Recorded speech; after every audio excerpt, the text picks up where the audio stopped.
नमस्कार दोस्तों, superfast series में आपका स्वागत है।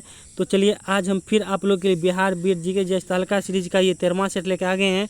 और हम हमेशा कहते हैं कि मॉर्निंग में उठिए और एक टारगेट फिक्स कीजिए कि हमें 2 घंटा 4 घंटा या 5 घंटा जितना टारगेट फिक्स करना है पढ़ने के लिए, आप उतना ईमानदारी से समय दीजिए ना। आप किसी भी एग्ज़ाम की तैयारी क्यों ना कर रहे हो, आपका रिजल्ट होगा। ये तो छोटा मोटा बिहार बीट एंट्रेंस है। हाँ, एग्ज़ाम पर अभी आप लोग थोड़ा सोना बाबू से दूर रहिए। तो चलिए प्रश्नों की ओर बढ़ते हैं। और आगे बढ़ने से पहले आपको बता दें कि आज जो वन लाइनर का सीरीज आएगा जीके जीएस का, उसमें हम पूरा मध्यकालीन भारत का इतिहास का जो है कंक्लूजन रख दिए हैं और उसे आप लोग देखना ना भूलिएगा। तो चलिए प्रश्नों की ओर बढ़ते हैं। तो पहला प्रश्न है कि सहायक संधि को किसने शुरू किया? तो ऑप्शन में Dalhousie, Cornwallis, Wellesley, William Bentinck. तो देखिए सहायक संधि को जो है वेलेजली ने शुरू किया था। अब एक्स्ट्रा फैक्ट से देखते हैं। देखिए पहले लॉर्ड डलहौजी को देख लेते हैं। देखिए इनके कार्यकाल में जो है भारत में प्रथम रेलवे लाइन 1853 में जो है मुंबई से थाने के बीच चली थी। और 1852 में देखिए इन्हीं के समय में पहली बार डाक टिकट शुरू हुआ था। अब आगे देखते हैं, सिविल सेवा के जनक जो है कॉर्नवालिस को कहा जाता है। और सती प्रथा पर पाबंदी विलियम बेंटिक ने लगाया था। और ठगों का दमन किसने किया था? कैप्टन सलीमैन ने किया था। तो यह सब पॉइंट आप लोग नोट जरूर कर लीजिएगा। अब अगला प्रश्न है कि भारत में नई राष्ट्रीय शिक्षा नीति की घोषणा कब हुई? तो ऑप्शन में है 1956, 1986, 1964, 1992। तो आपको बता दिए कि भारत में नई राष्ट्रीय शिक्षा नीति की घोषणा जो है 1986 में हुआ था। अब एक्स्ट्रा फैक्ट देख लीजिए, भारत में अंग्रेजी शिक्षा का मैग्ना कार्टा जो है वुड डिस्पैच को कहा जाता है। और भी एक्स्ट्रा फैक्ट देख लेते हैं कि राष्ट्रीय शैक्षिक अनुसंधान और प्रशिक्षण परिषद की स्थापना 1964 में हुई, यानी NCERT की स्थापना जो है 1964 में हुआ था। अब राष्ट्रीय साक्षरता मिशन की शुभारंभ जो है 1988 में हुआ। कोठारी आयोग की स्थापना 1964 में हुआ। और इन्होंने ही भारतीय शिक्षा को 10+2+3 का सुझाव दिया था। अब अगला प्रश्न है कि भूमध्य सागर का प्रकाश स्तंभ किसे कहते हैं? तो ऑप्शन में है एटना, किलिमंजारो, स्ट्रोम्बली, कोटोपेक्सी। आपको बता दें कि भूमध्य सागर का प्रकाश स्तंभ जो है स्ट्रोम्बली को कहते हैं। और हाँ, यह क्वेश्चन जो है रिपीट हो गया है क्योंकि ये पिछला सेट में भी ये क्वेश्चन था, फिर भी आप देख लीजिए। अब देखिए एक्स्ट्रा फैक्ट में कि संसार का सर्वाधिक सक्रिय ज्वालामुखी जो है किलायु जो है हवाई द्वीप में है। क्षेत्रफल की दृष्टि से सबसे बड़ा सक्रिय ज्वालामुखी जो है मोना लोआ है। एटना ज्वालामुखी इटली में है। किलिमंजारो ज्वालामुखी तंजानिया में है। और भी देखिए वेसुवियस जो है इटली में ज्वालामुखी है। और कोटोपेक्सी जो है इक्वेडोर में है। देखिए यहाँ कोटोपेक्सी नहीं है, मगर थोड़ा टाइपिंग मिस्टेक है क्योंकि हम खुद से टाइप किए हैं, इसीलिए थोड़ा इसे इग्नोर कीजिएगा क्योंकि हमें हिंदी टाइपिंग नहीं आता है। हम आप लोग के लिए कितना एफर्ट कर रहे हैं वो आप नहीं समझ सकते हैं, ठीक है। बस आप लोग जितना तैयारी कर रहे हैं उतना जम के तैयारी कीजिए और हमें अच्छा रिजल्ट दे के हमको बताइए कि सर मेरा इतना रिजल्ट में मार्क आया, ये कॉलेज मिला, तब हमें तसल्ली मिलेगा, ठीक है। अब अगला प्रश्न है, देखते हैं कि निम्न में कौन रासायनिक परिवर्तन है? तो ऑप्शन है बर्फ़ का पिघलना, पानी का वाष्प में बदलना, लोहे पर जंग लगना और कोई नहीं। देखिए पहले तो यह जान लीजिए कि रासायनिक परिवर्तन क्या होता है और भौतिक परिवर्तन क्या होता है। तो देखिए भौतिक परिवर्तन वो होता है जब कोई पदार्थ अपने मूल रूप में पुनः आ जाता है तो वो भौतिक परिवर्तन कहलाएगा। और जब कोई पदार्थ अपने मूल रूप में पुनः न आए तो वो रासायनिक परिवर्तन कहलाएगा। यानी उसका जो है अस्तित्व ही खत्म हो जाए तो मूल रूप में, यानी मूल रूप का अस्तित्व ही खत्म हो जाए तो वो रासायनिक परिवर्तन कहलाता है। तो देखिए ऑप्शन को डिस्कशन कर लेते हैं। यहाँ है ऑप्शन में बर्फ़ का पिघलना। देखिए बर्फ़ को अगर फिर पिघला के क्या बनेगा? पानी। फिर पानी से आप बर्फ़ बना सकते हैं, यानी ये अपने मूल रूप में पुनः जा सकता है। अब पानी का वाष्प में बदलना है दूसरा। देखिए इसमें क्या है, समुद्री जल का देखिए सबसे ज़्यादा वाष्पीकरण होता है और वही वाष्पीकरण होकर पानी मानसून के द्वारा हमारे यहाँ बारिश होती है।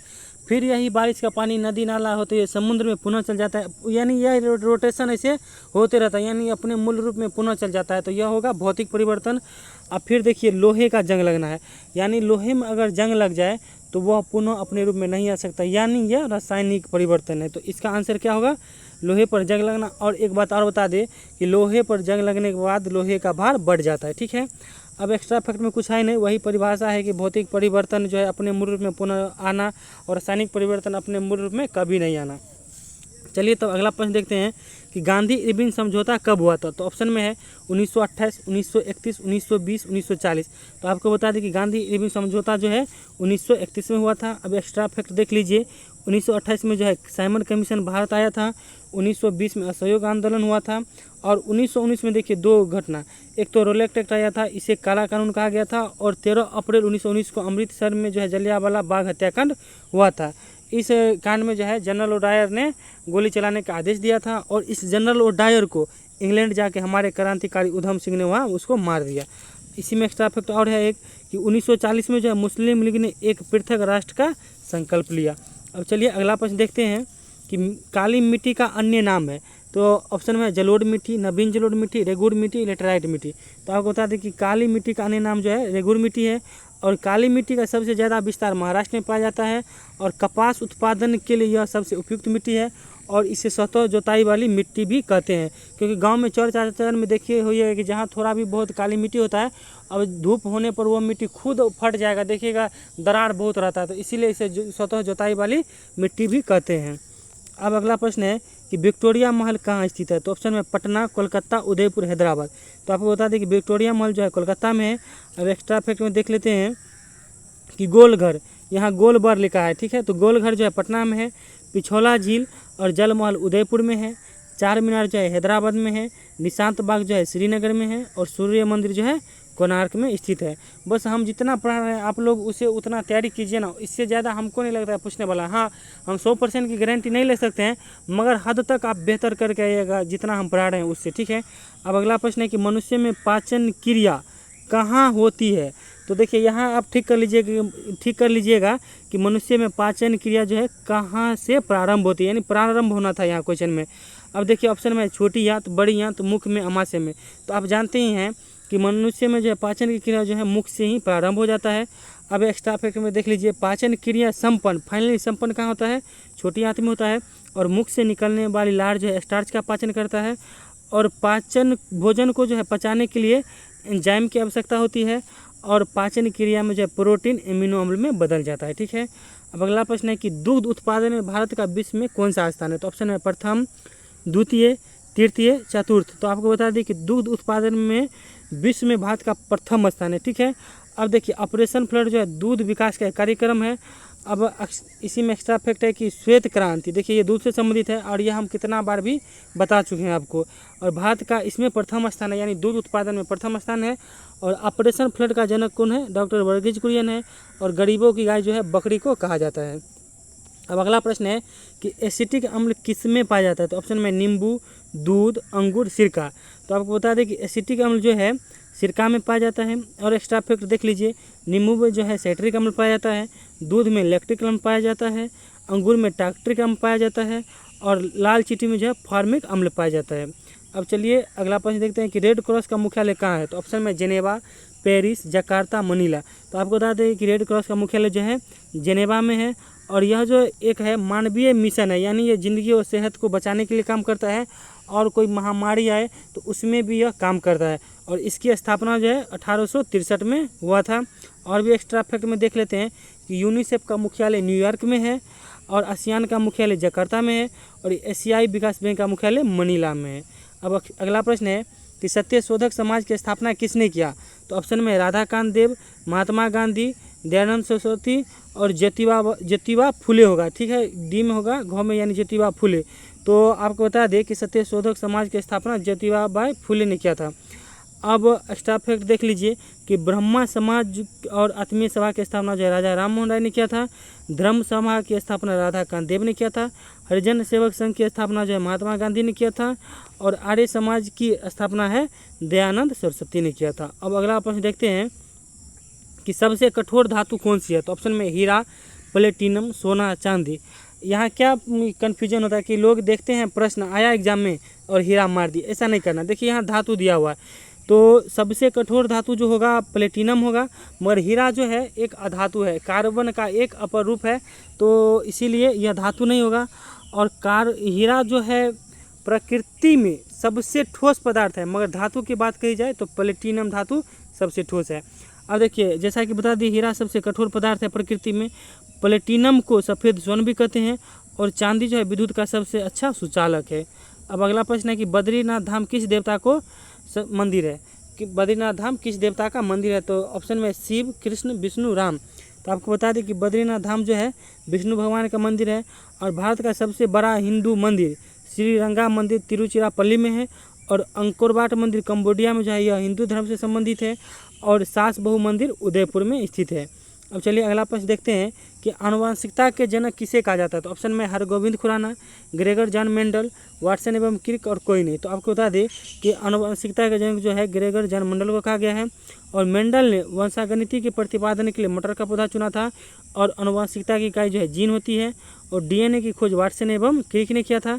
और देखिए हरगोविंद खुराना को जेनेटिक खोज के लिए ही इन्हें नोबेल पुरस्कार मिला था, और यह जो है 1968 में इनको यह पुरस्कार मिला था। अब अगला प्रश्न है कि मोहम्मद गजनबी ने भारत पर कितनी बार आक्रमण किया। तो ऑप्शन में 10 बार, 15 बार, 16 बार, 17 बार। तो आपको बता दें कि मोहम्मद गजनबी ने 17 बार भारत पर आक्रमण किया है। अब एक्स्ट्रा फैक्ट में देख लीजिए कि मोहम्मद गजनबी का प्रसिद्ध आक्रमण सोमनाथ मंदिर पर था, और मंदिर पर आक्रमण करने के समय वहां का शासक भीमदेव प्रथम था, और गजनबी ने पहली बार आक्रमण हिंदू शाही राज्य के विरोध में किया। और भी है एक्स्ट्रा फैक्ट कि मोहम्मद गजनबी के दरबारी कवि कौन था, फिरदौसी था, और शाहनामा के लेखक भी फिरदौसी ही है। अब चलिए अगला प्रश्न देखते हैं कि सापेक्षता का सिद्धांत किसने दिया। तो ऑप्शन में Faraday, Albert Einstein, CV Raman, Roentgen. तो आपको बता दें कि सापेक्षता का सिद्धांत जो है अल्बर्ट आइंस्टीन ने दिया था। और एक्स्ट्रा फैक्ट देख लीजिए कि विद्युत अपघटन का नियम जो है फेराडे ने दिया, रमन प्रभाव का पता सीवी रमन ने लगाया, एक्स किरण की खोज रोएंटगन ने लगाया। अब अगला प्रश्न है कि सबसे अधिक किस देश में कंप्यूटर है। तो देखिए भारत है ऑप्शन में, अमेरिका है, जापान है, चीन है। तो जैसा कि आप लोग जान चुके होंगे कि अमेरिका में सबसे ज़्यादा कंप्यूटर है, और सबसे शक्तिशाली कंप्यूटर जापान के पास है।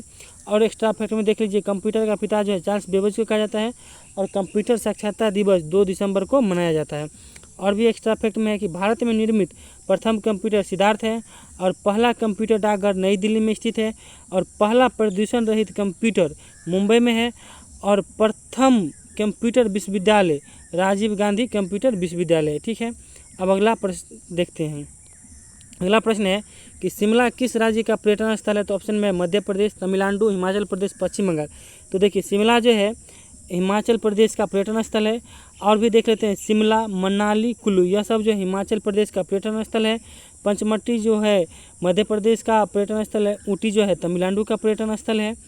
और भी देख लीजिए दार्जिलिंग जो है पश्चिम बंगाल का पर्यटन स्थल है, और नैनीताल जो है उत्तराखंड का पर्यटन स्थल है। ठीक है, अब अगला प्रश्न देखते हैं कि 1857 के विद्रोह के दौरान किस जिले की किलेबंदी की गई थी। तो ऑप्शन में सारण, पटना, मुजफ्फरपुर, समस्तीपुर। तो आप लोग हमें कमेंट करके इस प्रश्न का जवाब दीजिएगा, बट इसका एक्स्ट्रा फैक्ट हम आप लोग को बता देते हैं। देखिए 1857 के विद्रोह के दौरान एक्सप्रेस डाक जो है पूर्णिया से मुजफ्फरपुर के लिए खोली गई थी, और बिहार से जो 1857 क्रांति का नेतृत्व किसने किया था, कुंवर सिंह किया था।